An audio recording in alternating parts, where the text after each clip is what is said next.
Hello there and welcome to our lesson on world business culture.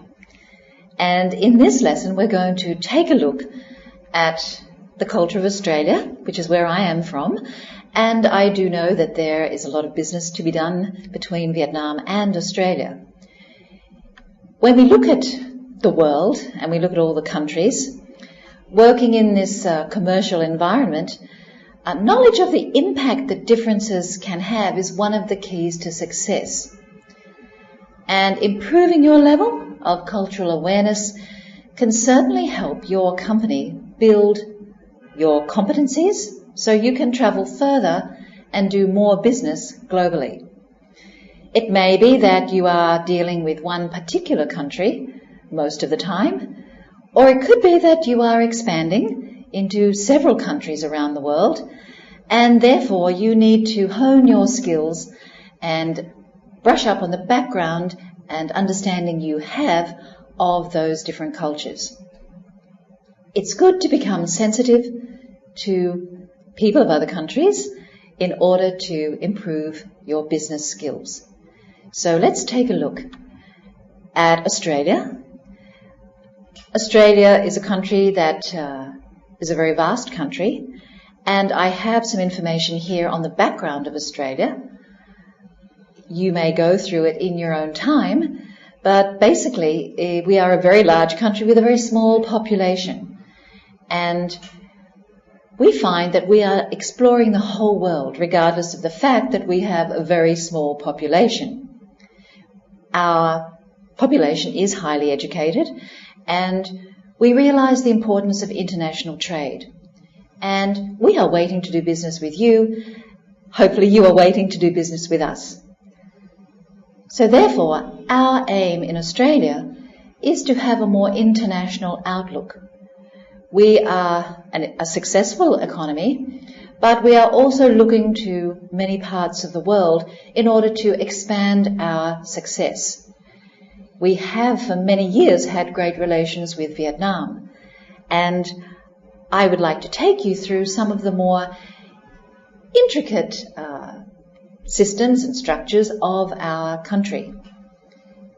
Let's take a look at the way we structure business in Australia. This will give you a bit of a background into what to expect.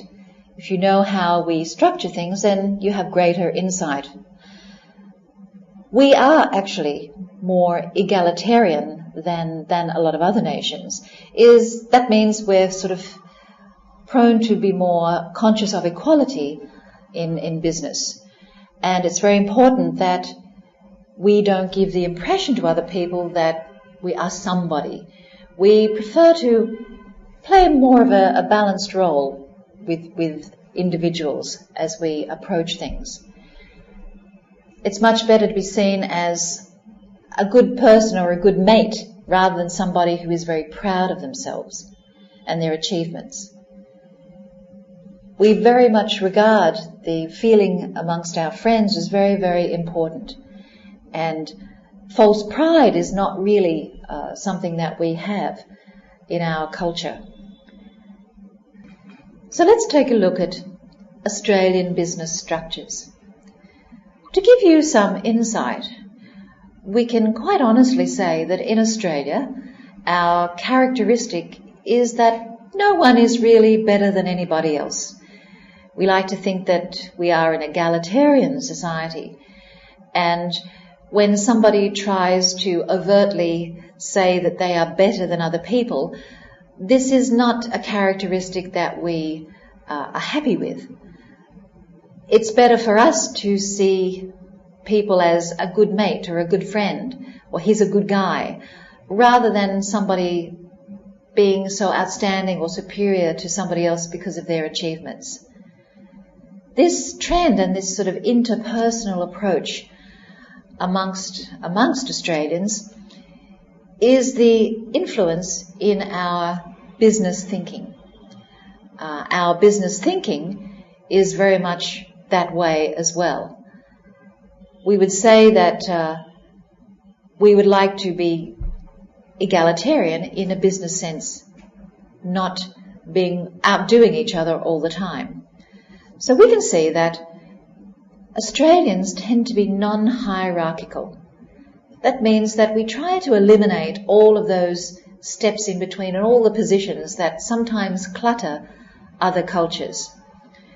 We actually feel that they don't work because the communication falls down and breaks apart. There are too many parts to go through to get to where you want to go. So within our organisations, very little attention is paid to titles and rankings. Sometimes, if you have too many titles, if you have too many ranks, they absolutely mean nothing in terms of the Australian business structure. It would be better that you have status ascribed to your achievement rather than to your position. And we believe that you are only as good as your last decision or action. So what you do is far more important than who you are. As I said, basically we are quite egalitarian in our approach to doing business.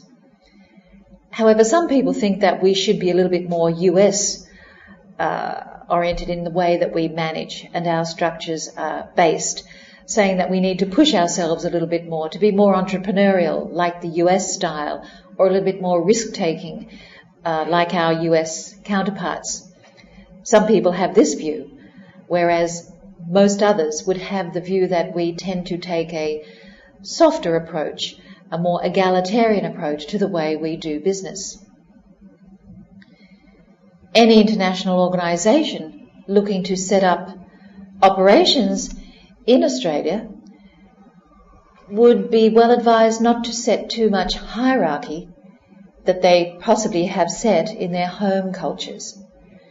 This can lead to annoyance on the part of Australian colleagues because our style, as I have said, is egalitarian. Our interpersonal relationships are very important, and we don't like to think we have to climb the ladder 5 steps just to be able to talk to somebody.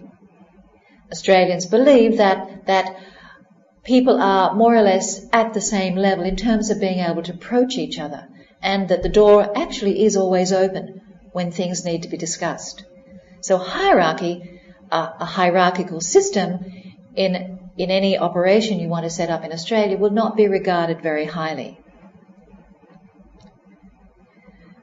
And also, don't be surprised if Australian business contacts actually seem quite disrespectful of hierarchy when working internationally. This doesn't mean that they're being rude, it's just that they're consistent with their beliefs, consistent with their manner. When Australians visit another culture which has a lot of hierarchy in its operations, then perhaps that's not regarded very well by Australians. So here you have both people looking at this way of Australian business structures. So we have here a very friendly approach to business structures as opposed to the more hierarchical approach that requires a lot of steps and going through people to do things. Management styles of Australians, definitely they don't expect to see themselves in any way superior to their colleagues. This comes with being very egalitarian. People just have different jobs. In Australia, somebody who is working in supervisory roles can quite easily talk to the CEO without any problem. This is very much how Australians operate. Of course, they would need to find out where they are and get to them. But the idea is we don't have the barriers. We don't have those barriers in between the 5 or 10 steps it takes or people it takes to get through to meet someone of a senior level. So in management, Australians don't really want to regard themselves as being superior. Therefore, an authoritarian style of management is not really seen as a very good thing in Australia. Australians like to approach things in a very friendly, egalitarian way, and if they are commanded, if they are managed in an authoritarian way, it is more than likely that they will be hostile to that. They can get very angry about it. because that is not the way that they like to do business or be managed. The best way is to have a consultative style of management. People who are managed in a consultative style, it means that people are included, as you know, and people are encouraged to open debates and give ideas, etc. We don't feel, or Australians don't feel, that having open discussion and even hot debates is a bad thing. It's seen as a good thing. It may look like there's a lot of hot discussion going on and tempers are flaring, but it means that people are fully committed. And fully committed means that they're trying to think and decide and come up with ways to solve problems, perhaps. It's seen as a professional approach where discussion should be had, and very open and honest discussion. Pragmatism, or being practical, is a key attribute in the Australian management style. Getting the job completed quickly is more important than the niceties, perhaps, of protocol or hierarchy. So, directness, yes, that is there. Pragmatism, yes, that is there. And a consultative style where people are involved, people are included. So in keeping with the Australian direct style of communication, debates between senior and junior executives, as I said, may appear quite confrontational. But this style of interaction is merely seen as the most effective way of attaining the end goal. Many people have seen, I'm sure, or you may have seen on television, if you've been in Australia, parliamentary debates. And in our parliamentary debates, there is a lot of hot argument, a lot of insulting perhaps being thrown about the room. And people may be offended when they see this. However, it is really a style of interaction that is viewed as being the most effective way to get things out in the open. Australian managers do not actually remain distant from their team members. They usually want to be one of the boys. They usually like to be part of the process and to be seen as, we say, a good bloke, a good person, a good guy you can count on.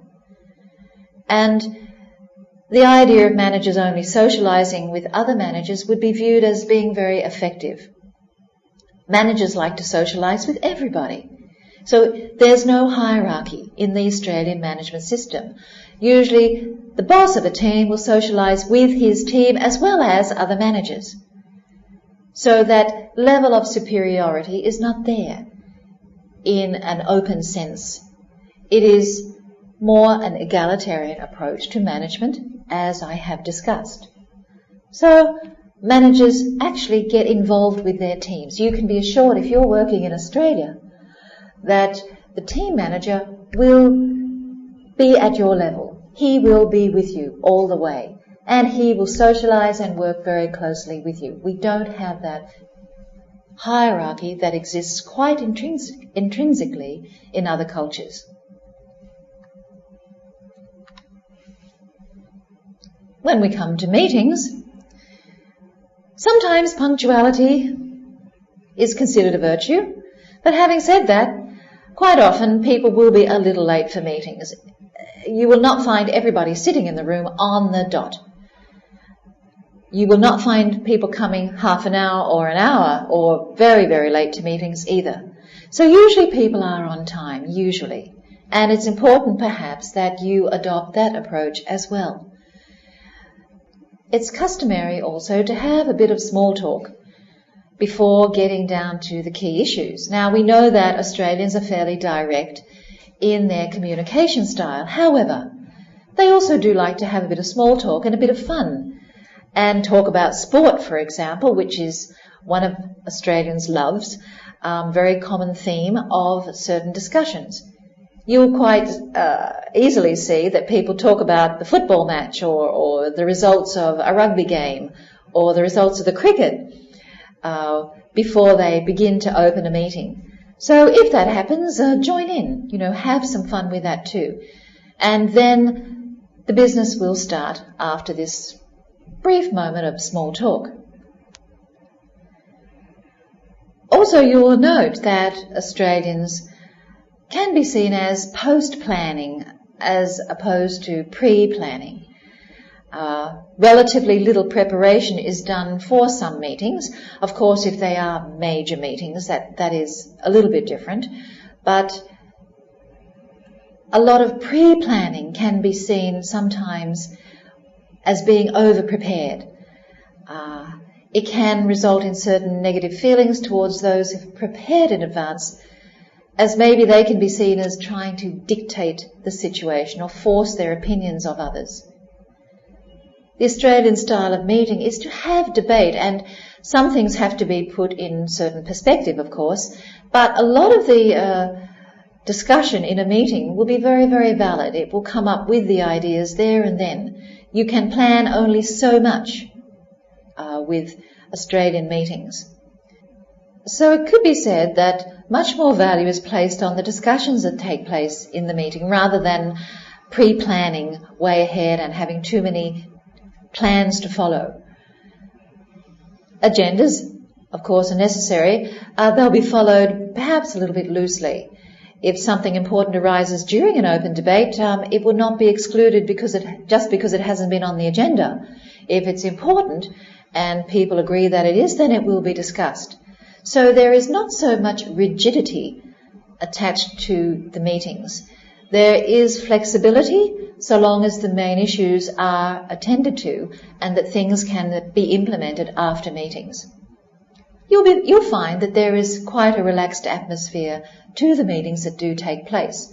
There is purpose, of course, and although things might be relaxed, meetings are effective because of the nature of the egalitarian approach to them.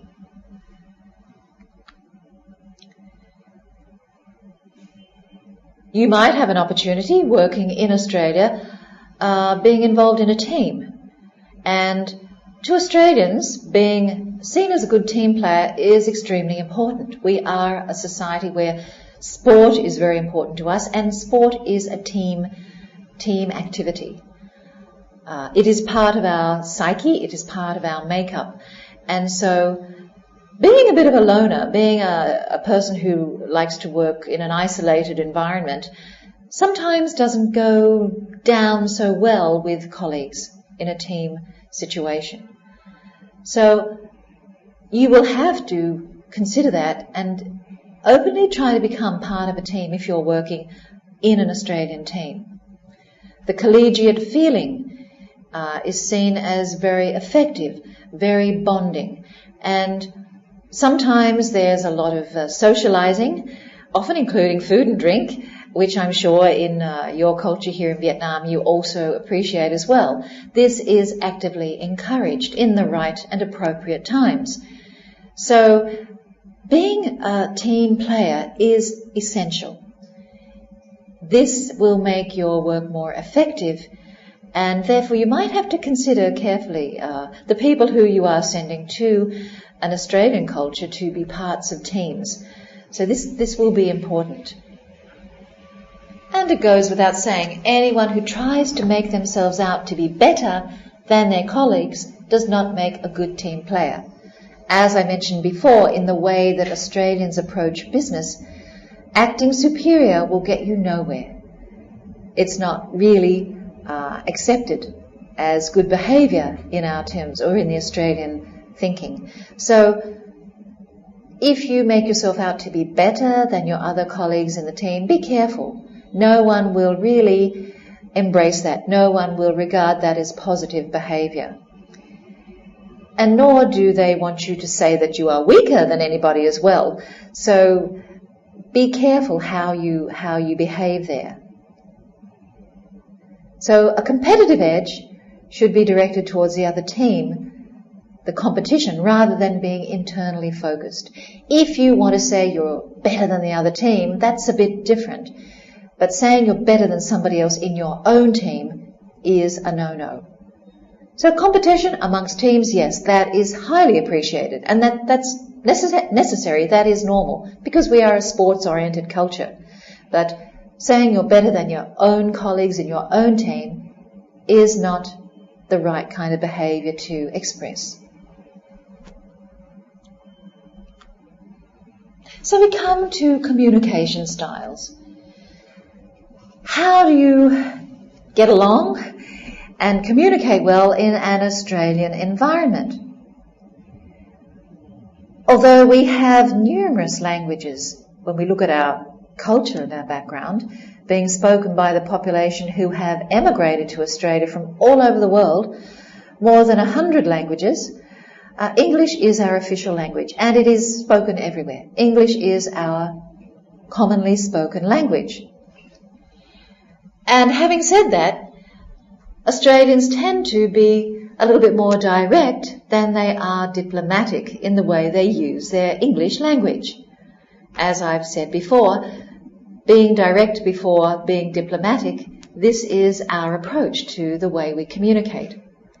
Sometimes people might consider that as being a little bit blunt, a little bit too confrontational, a little bit too out in the open, especially people from cultures where the way of speaking is very, very careful and very, very concerned in terms of not offending people or not wanting to say the wrong thing. But in Australia, directness is cherished amongst Australians. It's how we live. It's how we do business and how we conduct our daily lives. Failure to say what you mean and mean what you say can be mistaken as being evasive and even a little bit hypocritical. So people really trust you. They think that what you say is actually what you are going to do. Being direct means that that's what you're saying and you mean what you say. So be careful there. If you're going to say things, then be sure that you actually mean the things that you say. It is important that you are not too self-promotional when you're presenting anything to Australians. A hard sell approach can often be misunderstood and seen as being bragging, and that it can provoke some negative responses. People, remember, in Australia, normally don't like to make out that they're better than others. So the same applies if you, as an international party, are presenting to an Australian party in a meeting. Don't over-brag about your capabilities. That's not really considered a very good thing. Instead, just describe factually what you can do. That would be much better received, and that's more warmly accepted. But bragging about or self-promoting in an extreme way your capabilities is not really the flavour of the month. It's not really regarded highly. Australian culture is one of the few cultures where humour is everywhere in all business situations.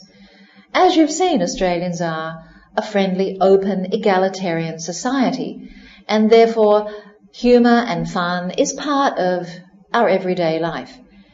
Also, making fun of ourselves. Australians like to make fun of themselves as well, without any undue concern there. It's part of the natural process and part of the natural humour we have.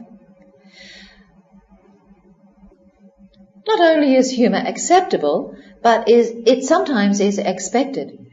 If you find you're in a meeting where everything is very dry and everything is very serious and to the point, you may find that the relationships are a little bit tense, that the whole atmosphere is a little bit tense.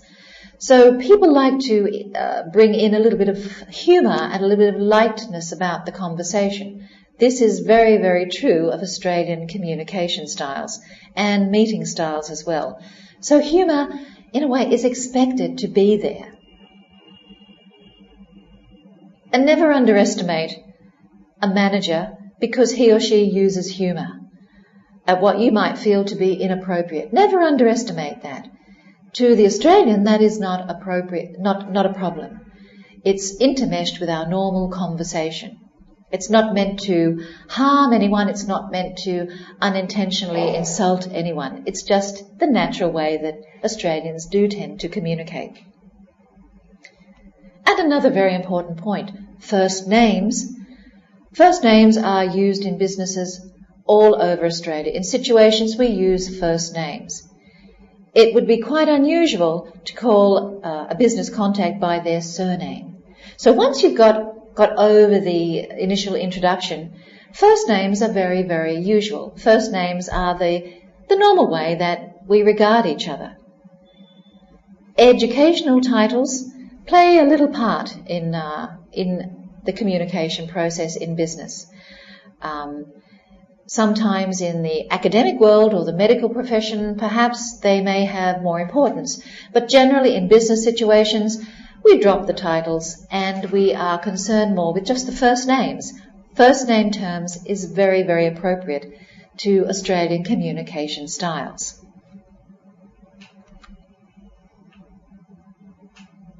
Women in business in Australia, they make up a large percentage of the workforce, and you will probably find that where you are working with an international partner in Australia, that women will be there. We are, if not 50-50, we are there certainly in high numbers. In Australia, women are in a lot of senior management positions, and you will find that if you are visiting Australia to do business there, that and if you are a woman, that you will be encountering many women as well. So that's something that is quite visible. Women in business are a very integral part of business in Australia, and there is no question about gender bias at all, really. So you will find that you will be able to work quite well with a variety of people, male and female, in Australia, in your teamwork and indeed in your international negotiations. Quite often you will find that the negotiations may be headed up by a female. So we have a total regard for equality in terms of men and women in business in Australia.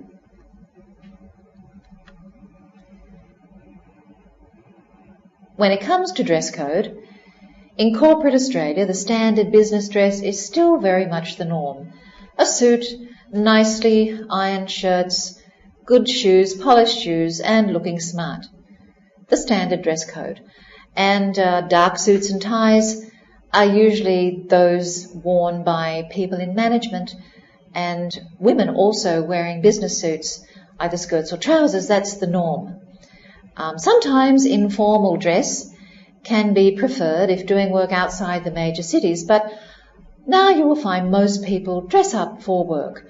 The standard business suit is the dress code. For much of the year in Australia, it's a very hot country, so if you are travelling there, ensure that what you have is lightweight and cool. And try to avoid excessive jewelleries and accessories. This, from some Australians' point of view, is a little bit excessive and flashy. And when that is seen, then sometimes the thinking is that that person is perhaps a little bit unprofessional. This is where we begin to make judgments, perhaps unfairly, but those judgments and impressions stick. So try to tone it down. When there's a standard business suit, then the accessories as well and all those things that go with it tend to be toned down to match that. So I would like to take you through some final tips on doing business in Australia. What can you expect when you reach Australia? The communications, the meetings, all those sorts of things. Let's summarise them in these points. Tip 1. Although Australia is very remote, it's very successful economically. And the citizens in Australia have a very high level of living, a high standard of living. Due to the fact that it is a small domestic market, Australians need to know that they have to trade actively in the international marketplace. They know this, and they are open to new ideas from overseas parties who are interested in doing business. So you are then approaching a country which has not closed its mind to doing business. It has a very open mind to doing business. Indeed, a lot of Australians do travel here to Vietnam to do business, as you have seen. So you are not going to have to confront someone who is hard to get through to. Australians are open and they're willing to listen to what you have to say. Australians highly value their egalitarian approach to life and really, really deeply feel that people should not try to make out that they're better than anybody else. This is the essence of being Australian. Everybody is equal, everybody should work together, and everybody regards each other highly. So this is something that you need to remind yourself of. This egalitarian world that Australians live in, this view, is mirrored in many, many aspects of the way Australians do business. From the way our structures are, from the way companies structure their operations and their corporations, to the way they manage people, to the way they communicate. So that is something to remember very, very well when you're approaching business people in Australia. Their lifestyle, the way they live their lives, will be reflected most definitely in the way they do business and the way the companies are structured. Generally, because of this egalitarian approach, tip number 5, there are not that many layers in management. The hierarchical system of management is flattened to quite a large extent. So you will find that people like to be able to get to talk to one another regardless of the levels between them. And those levels are not that many, so it makes it easier to communicate from superior level, from supervisory level, for example, up to the boss. That's the whole idea of our system. That's how Australia works. The hierarchical approach is a little bit uneasy in egalitarian Australia. Let's look at the next set of tips. Tip number 6. As mentioned, managers try to develop a matey relationship, a friendly, you're my mate kind of approach with their colleagues in teamwork. And they would be viewed quite negatively if the manager tried to seem distant from his team. Everybody wants the manager, the boss, to join in. That's our society. That's the Australian way of doing things. And everybody expects also in tip number 7 to have some kind of input into the decision-making process, even though the boss finally makes the final decision. Because of the egalitarian nature of the society and because of the mateship and the teamwork approach to things, this rings true. Everybody then feels they're part of the process. If a boss makes a decision without prior consultation, it's quite likely that people will not be very keen to ensure implementation. They want to be part of the process. They might be a bit upset that they've not been asked to give their input. So this is something you really do need to take consideration of if you're dealing with Australian teams. Tip number 8. Decision-making teams can be quite animated. Remember, people like to discuss and debate. And it is expected that people will say exactly what they think without having necessarily to defer to the boss. Some people may go around. They may just openly want to say something instead of asking permission to say something from their higher up. This is where our egalitarian nature comes into play. And it is seen as a natural thing. People have the right to air their views. People are not normally offended if this is done, particularly the boss. He is very much encouraging the fact that there is debate and that decisions may come as a result of that debate. Be careful here, although you might think in tip 9 that Australians are always on time. We say that they say that they value punctuality as a professional necessity, but don't be surprised, as I said, if there is a little bit of lateness. So that's something just to be mindful of.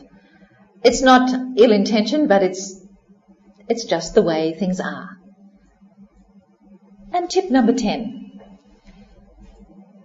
Indeed, in Vietnam, a little bit of small talk is always a nice thing before a meeting. And the same applies in Australia. Some small talk usually happens before the proper meeting starts.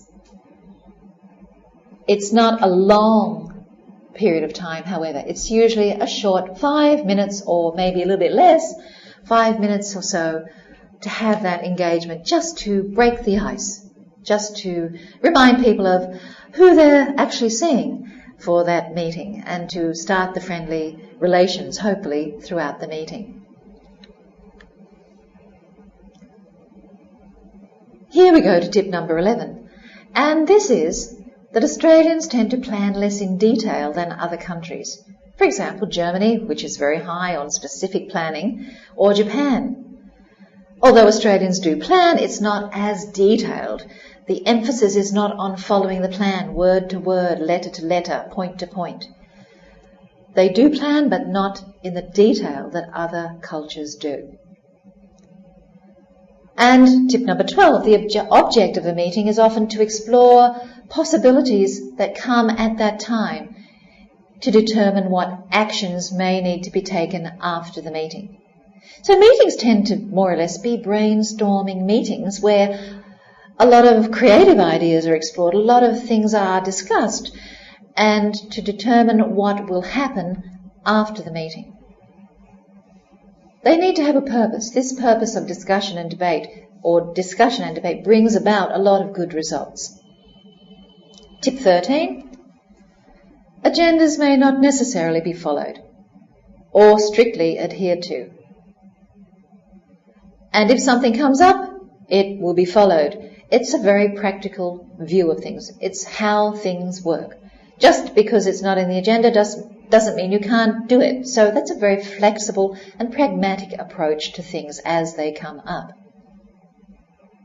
Tip 14. Australians, as you know, like to be viewed as good team players and will try very hard to play the role. It's in their nature. It's in their egalitarian lifestyle. And therefore, being a team player is very, very important to them. So if you are becoming a part of an Australian team, or if you are going to head up Australian teams, then be mindful that you will have to be involved to be able to be effective. Tip 15, as I have just said, teams are best managed by somebody who wants to be part of the team. So if you come in with a very authoritarian attitude towards managing a team, then that's not going to get you very, very far. And in summary, our final few tips. A team leader should view themselves as the first amongst equals, not as one above others. So being the first amongst equals is the way you should view being a team leader in Australia. You are important, but you also are important. You are the first among equals. Point 17. Australians like people to say what they think, to say what's on their mind. They like that. So if you are in a discussion and you want to say something, don't worry about it. Just say it. Say what's on your mind. Say what you're thinking. Hiding your views behind flowery and diplomatic soft language is not how Australians like to operate. They see that as being a little bit evasive, as if you're hiding things. Being open is very important to the Australian culture and in holding meetings. Tip 18, never try to hard sell things to an Australian. They will think that you're bragging, that you're just talking too much, that you're saying words and not meaning anything. It will backfire on you. They don't like this hard sell, bragging, self-promoting attitudes that some other cultures do use. It will backfire, and so be prepared. Tip number 19, use humour. If you can use it safely and well, use it. If you want to try it, use it. No one will say that you're doing anything wrong. They will appreciate it. Because Australians use it in almost every part of their lives. It's difficult actually to imagine many situations where humour is not appropriate. So don't feel that you've done something wrong if you're trying to be a little bit humorous. It's well regarded and well accepted. Tip number 20. Remember that business attire when you're attending meetings is a little bit formal. So suits, the standard suit, are the norm for men and women in management positions in major cities and major companies. Finally, let's take a look at entertaining in Australia. And no doubt you have been in situations where perhaps you're not quite sure what to do or whether you've done the wrong thing. So let me take you through a little bit in terms of that to make you feel more comfortable when dealing with your partners in Australia. There's no real great tradition for business entertaining. And certainly don't think that it's a quick way to make a relationship with a new contact. It's not. So, in fact, you're more likely to be asked out for a lunch or a dinner once a firm relationship has been established. So don't come to Australia or don't deal with Australians thinking that because you have a fancy dinner or because you've entertained well that there will be a relationship. That's not the case. So in this way, meals and entertaining doesn't really influence a business decision.